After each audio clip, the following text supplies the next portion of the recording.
It's time for Grim Reviews. Playing through mods and helping you pick the best of the bunch. Let's get on with it, and here we have Prison of the Six. This is by Boyflea, published on the 27th of September 2013. Now, what can we say about this one? It's not bad. There are some nice features to have here. What can I say? There's some nice particle effects. You can see some right there. There's also some lovely music, which fits the mood of the dungeon quite well, and each floor seems to have its own track, and they're all very nice to listen to. In addition, there are a few NPCs, and it's nice to see that not every monster is going to attack you. That said, this is a very hard dungeon.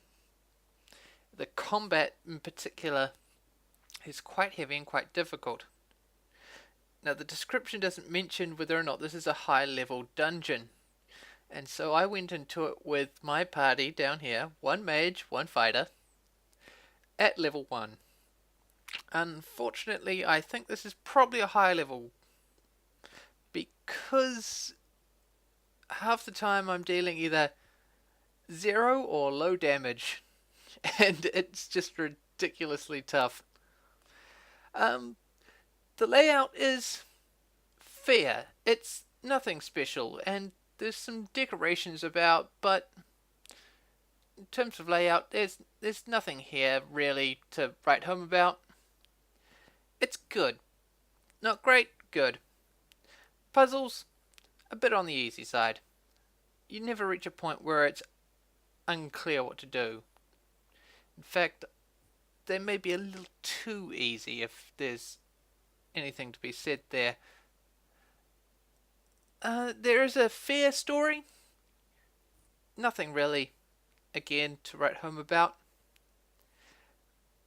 What can I say that's nice after all those negatives? There are quite an array of new items, and they're all quite nice, including new icons, new properties. It's nice to see these sorts of things.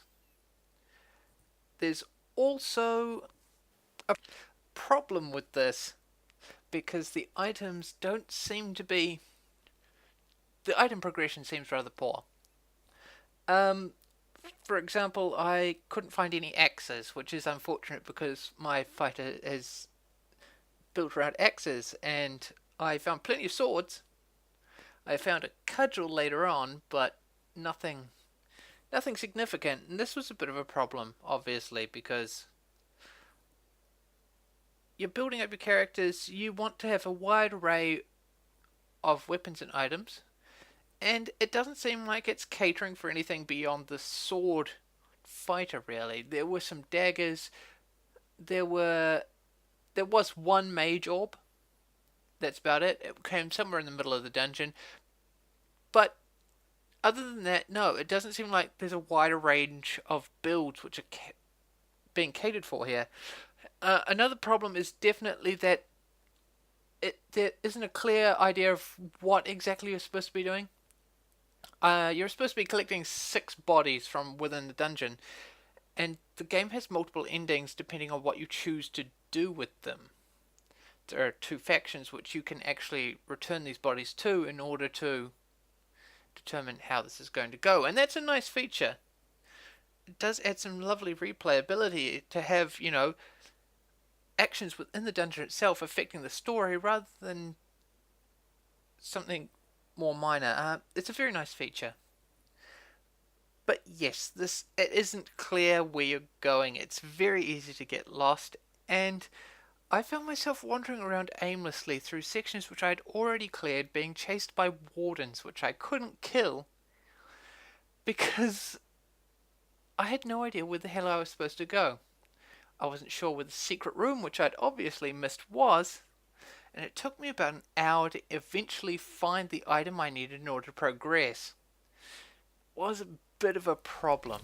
Now that may sound like a lot of negatives, but this is overall quite good. Now, I'm not going to give it an amazing score. I'm going to give it a 3.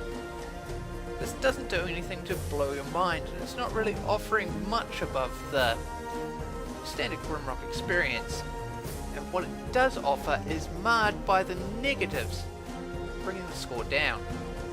Still, I feel that I can recommend this one to you. Perhaps not highly, but it's still interesting enough that you should check it out.